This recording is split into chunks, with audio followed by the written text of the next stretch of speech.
Mike Pereira. Rich McKay came out and said that this pass interference review, which has been an abysmal failure, I think everybody would agree. It's just a pointless rule that has been added, and expectations have been set that it's going to get corrected, and it just hasn't happened. Rich McKay came out just yesterday and said that this is the first time a subjective rule has come into play for review, and they think it's a lot harder than people think, and they knew that discussions and disagreements were going to come about. Do you agree with that, or does this just sound like excuses coming from Rich McKay for Alberto Riveron making mistakes in that review booth?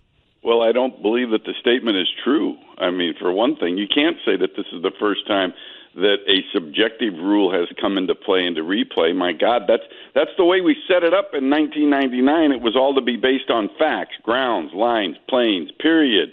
But it's now subjective in a lot of areas, including, as we know, the catch-fumble thing. Did the receiver have it long enough?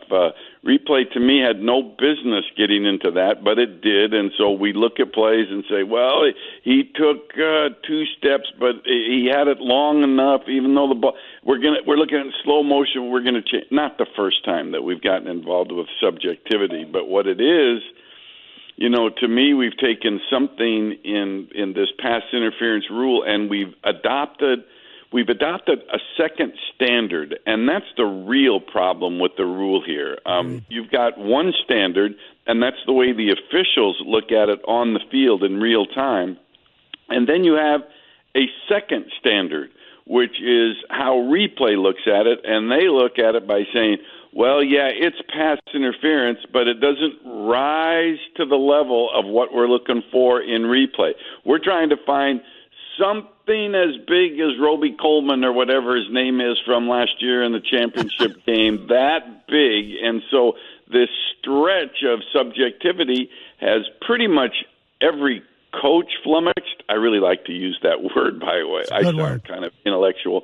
But it has every coach, going crazy, every fan going crazy. My favorite group, the 50 drunks in a bar that they can't figure it out at all. And I agree with you. It's a failure. And to me, it's just a question of not if, but when they change it. And to me, the change is rather simple. You get rid of this clear and obvious and egregious, and you look at it in replay just like you would look at it as an official. It either is or isn't.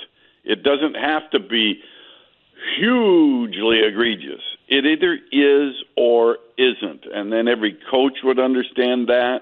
I think then the fans and the owners and the GMs, I think they understand that because they are, and somebody said they're like a pilot at 30,000 feet, trying to fly a plane without a navigation system. Well, that plane's going to crash if this happens in week 17, and it keeps a team from getting into the playoffs.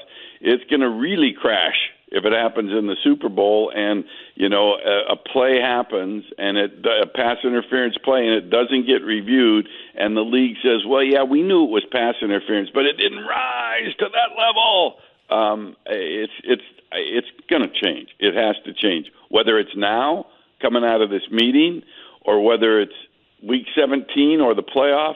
But I think Rich McKay just kind of politely said, we're just going to wait a couple more weeks to know what we already know, that it's not working. Last year, the helmet rule was a big topic of discussion. I mean, early, the refs were just throwing flags at everything. I mean, it was mass chaos, basically. And then this meeting happened, and everything changed from that. What is happening in this meeting where Alberto Riveron's talking to the competition committee? What is happening behind closed doors there? Just give a little peek inside of that. Because outside, he's giving no answers. There's no accountability. I would assume behind closed doors, though, real conversations are happening to hopefully fix this problem that is taking over the pop culture lexicon? Yeah, well, that's pretty good, too, by the way. Listen, I think, look, we got to look back at history just in this short 2-year period when they brought this illegal use of the helmet thing on as a new rule. In the first 2 weeks of the preseason, it was every time a guy made a tackle, it was called. And then they had a conference call.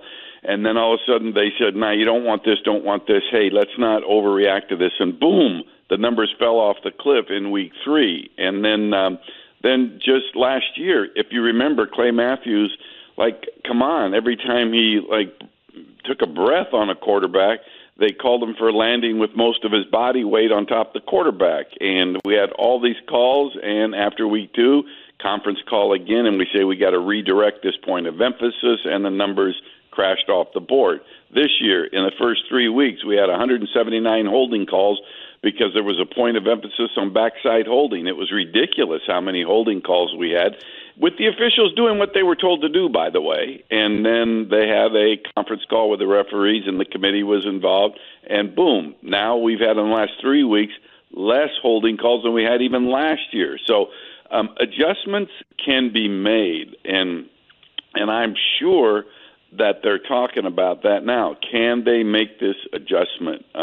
It was a rule change, so could the commissioner just step in and say, hey, in the best interest of the game, we're going to pull this rule? Theoretically, he could. Has it happened? Not really. He's added a rule for the playoffs, which he did with the clock several years ago.